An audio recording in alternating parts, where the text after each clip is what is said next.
First of all, if you struggle to wake up in the morning, don't feel too bad about yourself. I had this struggle before as well.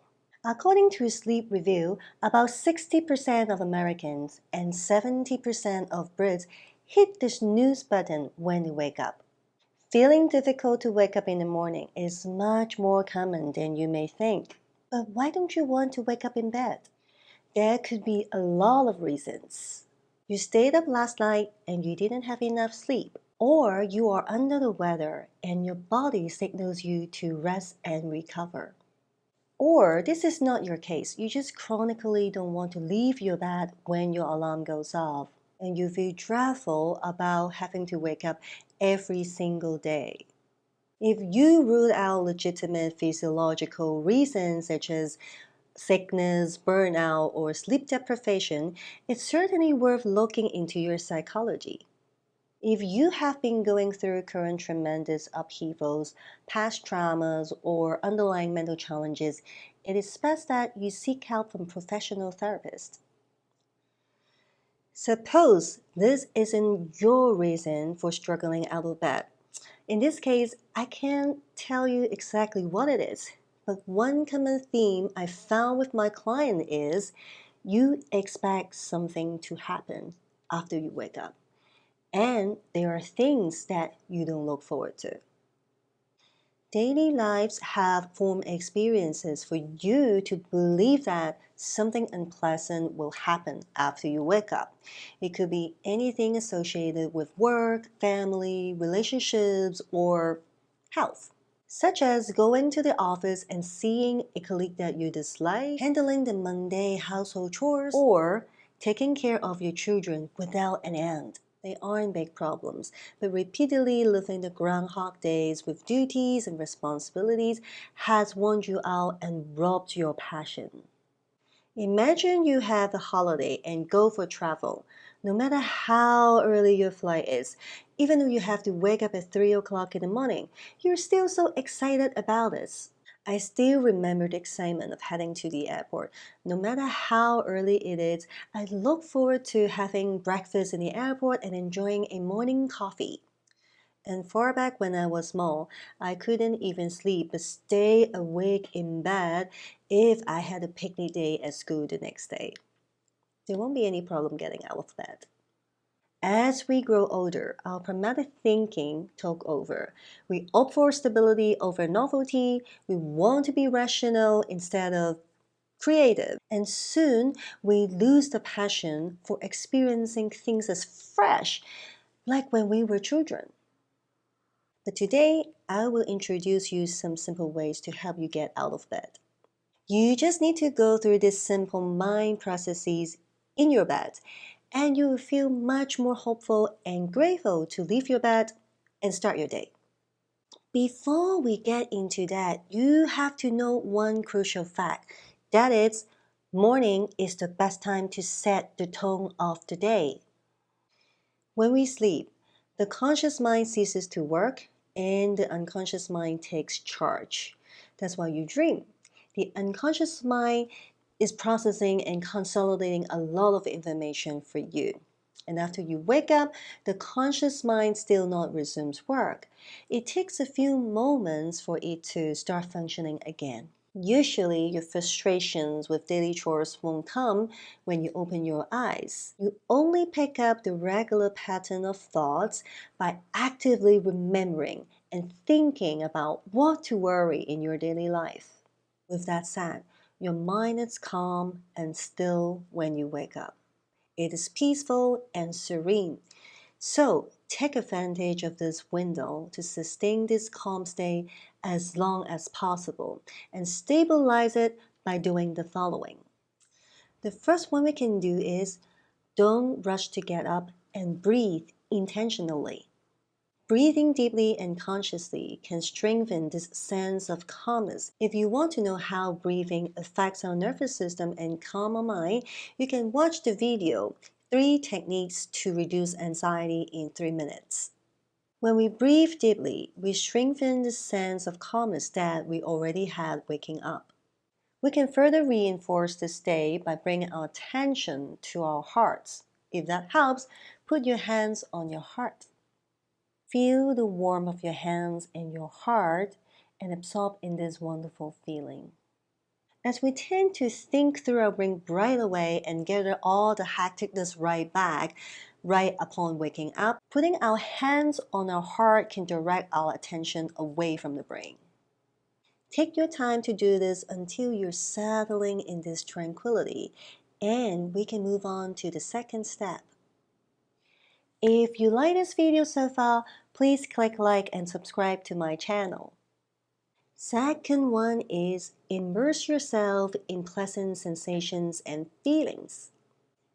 One of the most effective and simple ways is a gratitude practice. I'm not talking about those cliche and BS positive mentality thinking by saying, I'm grateful for blah blah blah like a slogan. We get to find the things that we genuinely feel grateful for. And we have the deepest and profound experiences when we are engrossed in our sight, hearing, smell, taste, and touch. If you listen to a particular song, you will remember that specific stage of life. Same for the smell. When I smelled the perfume I wore in my 20s, it just vividly reminded me of what happened exactly at that time. What I'm saying is, find something you truly feel great at that moment in your bed. For me, I love the feeling of sensing the softness of the mattress and pillows. I feel like I'm the most blissful person in the world when I wake up on my mattress. Especially you have a soft duvet on top of you in cold winter. You definitely find yourself in heaven. And when I open my eyes and see the ceiling on top of me, I would feel so blessed because I have a shelter and a safe roof to be under. And the fact that I can see is a wonderful feeling. The next one I love a lot is going back to my breathing. Simply feeling grateful to breathe. I love this exercise a lot. When I breathe in, I savor the breath. And when I breathe out, I say thank you.